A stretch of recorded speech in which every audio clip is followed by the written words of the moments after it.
മറ്റൊരു പ്രധാനപ്പെട്ട വാർത്തയിലേക്ക് ജമ്മു കശ്മീരിലെ പൂഞ്ചിൽ സൈന്യത്തിന് നേരെ വെടിവെപ്പ്.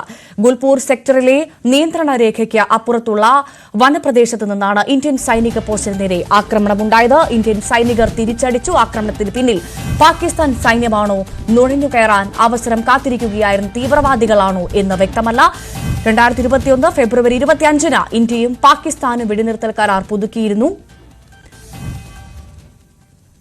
മനു ഭരത് ചേരും കൂടുതൽ വിശദാംശങ്ങളുമായി. മനു, വിശദാംശങ്ങൾ. ഭവ്യ, ഇത് ആരാണ് ഇത്തരത്തിൽ വെടിയുതിർത്തത് എന്നതിനെ സംബന്ധിച്ച് ഇനിയും വ്യക്തതയായിട്ടില്ല. ഏതായാലും 18 റൗണ്ടാണ് നിയന്ത്രണ രേഖയ്ക്ക് മറുവശത്ത് നിന്ന് ഉണ്ടായിട്ടുള്ളത്. സൈന്യം തിരിച്ചടിച്ചു. ജമ്മു കശ്മീരിലെ ലൈറ്റ് ഇൻഫൻട്രി റെജിമെന്റാണ് ശക്തമായ തിരിച്ചടി നൽകിയത്. 60 റൗണ്ടുകൾ അങ്ങോട്ടേക്ക് വെടിയുതിർക്കുകയും ചെയ്തു. ഏതായാലും ഇന്ത്യൻ സൈനിക പോസ്റ്റുകൾക്ക് നേരെ ആക്രമണം ഉണ്ടായെങ്കിലും അത് വളരെ ഫലപ്രദമായി നേരിടാൻ കഴിഞ്ഞു എന്നാണ് സൈനിക വൃത്തങ്ങൾ വ്യക്തമാക്കുന്നത്.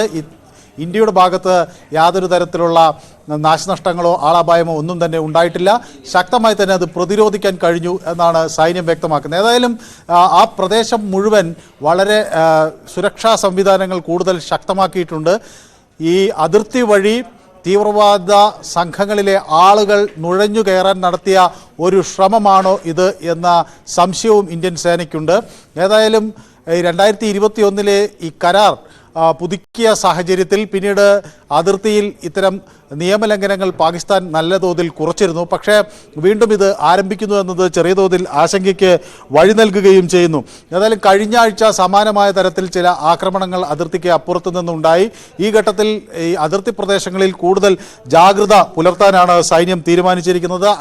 പാക് സൈന്യത്തിൻ്റെ പിന്തുണ ഈ ആക്രമണത്തിന് ഉണ്ടായിട്ടുണ്ടോ എന്ന് വ്യക്തമല്ല. ഏതായാലും നഖാർകോട്ടിലെ 24 AK ബറ്റാലിയൻ ആണ് പാകിസ്ഥാൻ്റെ ആ പ്രദേശം കയ്യേറിയിരിക്കുന്നത്. അത് യഥാർത്ഥത്തിൽ കശ്മീർ ഭാഗം ഇന്ത്യൻ കശ്മീരിനെ അധിനിവേശപ്പെടുത്തി കൈവശം വെച്ചിരിക്കുന്നത് പാകിസ്ഥാൻ്റെ 24 AK ബറ്റാലിയനാണ് അവിടെ നിയന്ത്രണം ഏർപ്പെടുത്തിയിരിക്കുന്നത്.